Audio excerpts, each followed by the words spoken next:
Le Premier ministre Abiy Ahmed a réservé un accueil chaleureux au président du Libéria, Joseph Nuama Boakai, à son arrivée dans la capitale éthiopienne hier.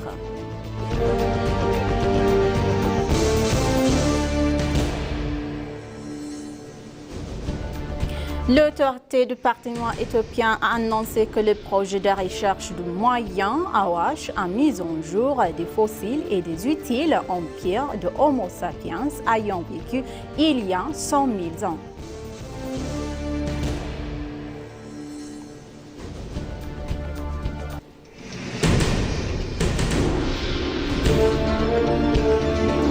Bonjour chers téléspectateurs et bienvenue sur ABC, c'est notre journal d'aujourd'hui, donc du mardi 14 avril 2026. C'est moi, Samra Godado, avec le journal. Restez avec nous. Le Premier ministre Abiy Ahmed a réservé un accueil chaleureux au président du Libéria, Joseph Nuama Boakai, à son arrivée dans la capitale hier soir. Le président Boakai a atterri à l'aéroport international de Bolé où il a été personnellement accueilli par le Premier ministre dans une atmosphère conviviale et cordiale. Dans un message publié sur les réseaux sociaux, le Premier ministre Abiy Ahmed a déclaré que « Bienvenue sur la terre de vos origines où se construit l'avenir, Monsieur le Président Joseph Nuama de la République du Libéria. Je me réjouis des échanges constructifs que nous aurons au cours de votre visite. » Cette visite donc officielle vise à consolider les relations diplomatiques et intensifier la coopération entre l'Éthiopie et le Libéria dans plusieurs domaines d'intérêt commun.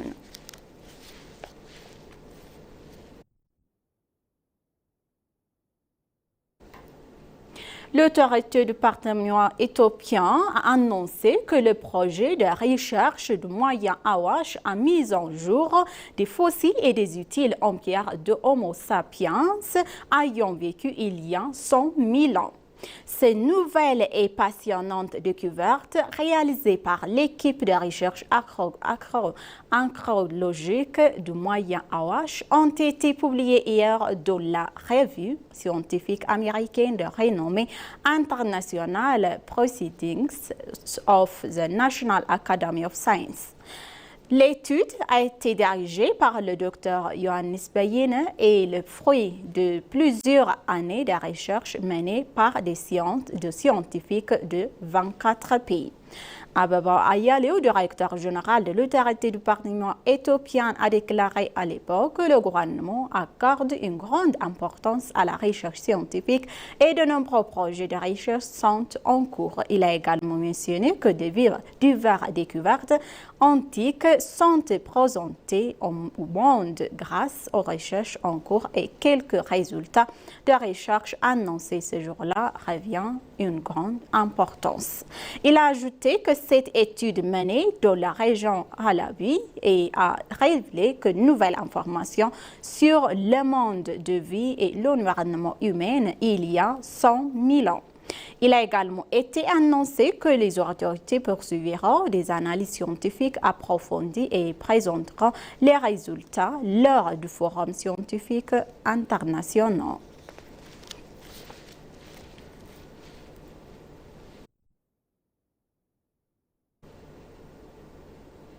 Les investisseurs opérant dans les zones franchies et commercialisant leurs produits sur les marchés bénéficiaires de Occident et d'import sur les revenus, a annoncé le ministre des Finances.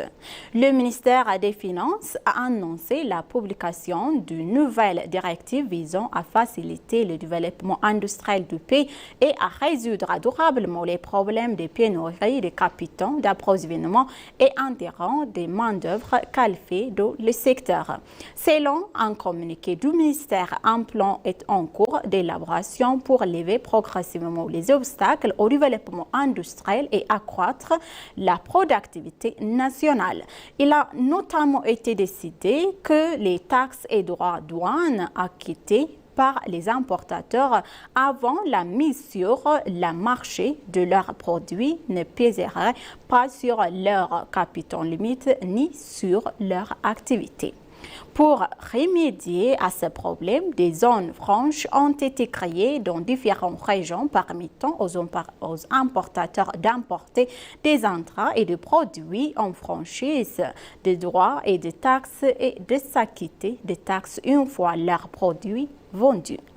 Le ministère a appelé donc les investisseurs à profiter de cette opportunité spéciale qui leur est offerte pour s'engager largement dans ces zones franches.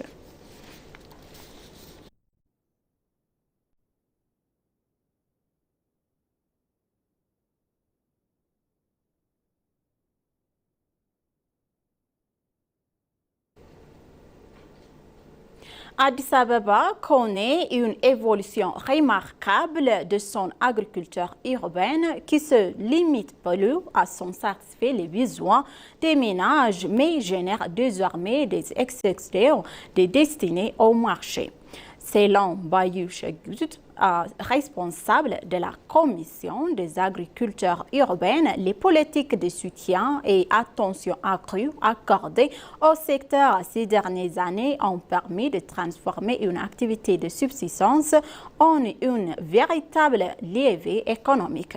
Par ailleurs, plus de 107 700 anciens ont mis en des terrains à disposition pour ces activités, accélérant encore l'expansion du secteur. Enfin, selon Alex Demeke du Centre de développement et d'excellence animale, l'intégration des pratiques agricoles modernes scientifiques a permis d'améliorer significativement les rendements et de consolider ainsi que la place de l'agriculture urbaine dans les paysages économiques de la ville Addis Abeba.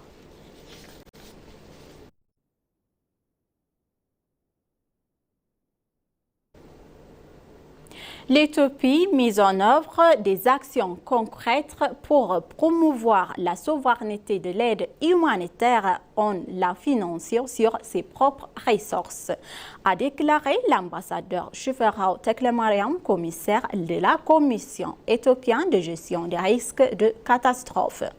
L'ambassadeur Shifarao Teklemariam, commissaire de la Commission éthiopienne de gestion des risques de catastrophe, a déclaré à l'ENA que l'aide d'assistance humanitaire est mise en œuvre sur la base de l'initiative du Premier ministre.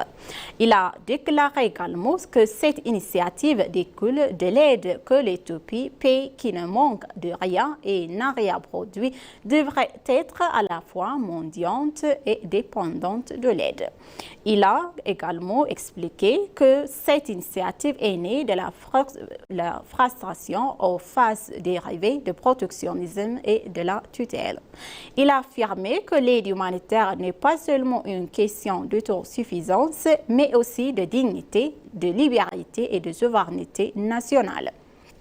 Il a indiqué que l'Éthiopie prend des mesures concrètes pour promouvoir la souveraineté de l'aide humanitaire de la prenante également en échange en charge elle-même.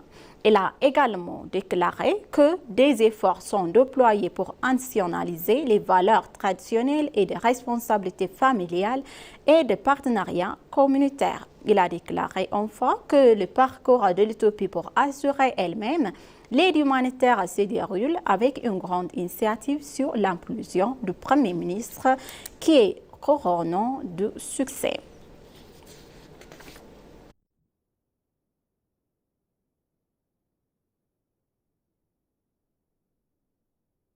À l'occasion du troisième dialogue stratégique entre l'Union africaine et la France, Mohamed Ali Youssef, président de la Commission de l'Union africaine, s'est rendu à Paris où il a été reçu par le président français Emmanuel Macron.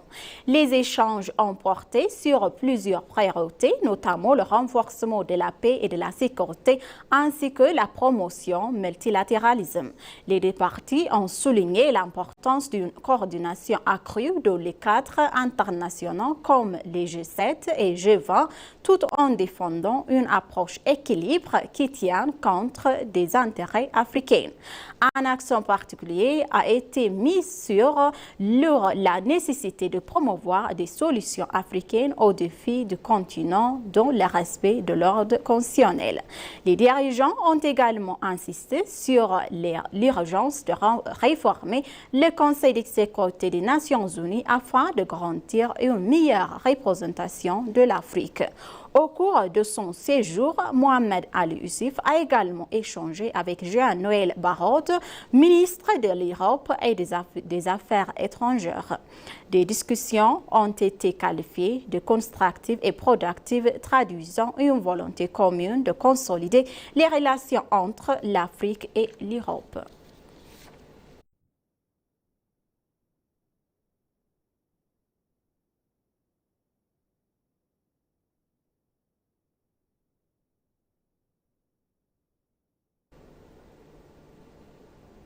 Ethiopian Airlines, premier groupe aérien du continent africain, poursuit activement son expansion en consolidant les liaisons intra-africaines tout en étendant son réseau à l'échelle mondiale.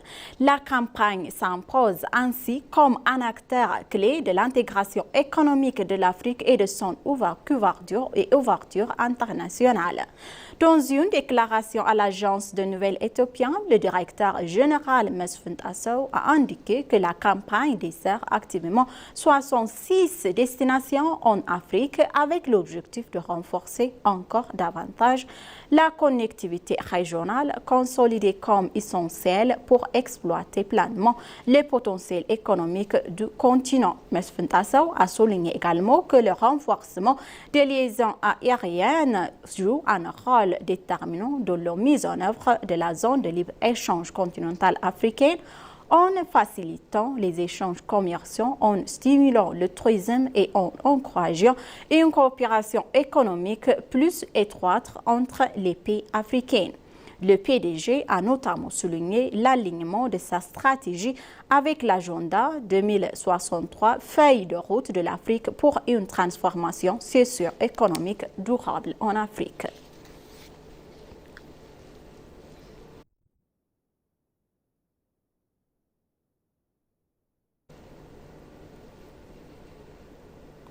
L'Association des journalistes sportifs en Éthiopie a annoncé officiellement que l'Éthiopie a été choisie en unanimité pour accueillir le grand événement de 2027 suite à un vote lors du 88e congrès de l'Association des journalistes sportifs qui s'est tenu à Lausanne en Suisse.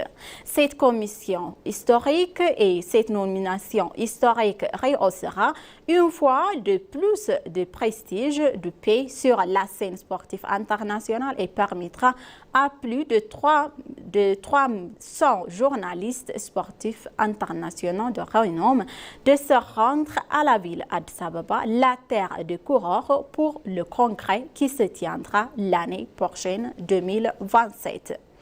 Les experts participant au congrès sont des personnalités respectées à l'échelle internationale et ont marqué l'histoire du sport dans le plus grands médias.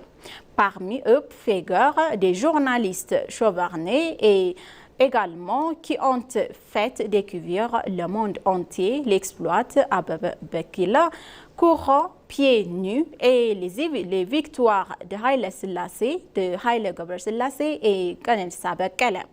Des journalistes et journalistes sportifs chevronnés qui ont couvert les hautes historiques et de Maradona dans sa jeunesse et interviewé aujourd'hui de la jeune talent comme Lamine Yamal seront également présentes dans la capitale pour apprécier l'hospitalité éthiopienne.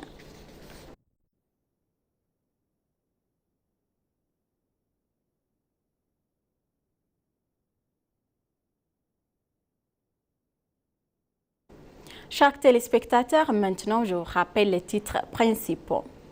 Le Premier ministre Abiy Ahmed a réservé un accueil chaleureux au président de Libéria, Joseph Nuerman Boakai, à son arrivée dans la capitale éthiopienne hier soir.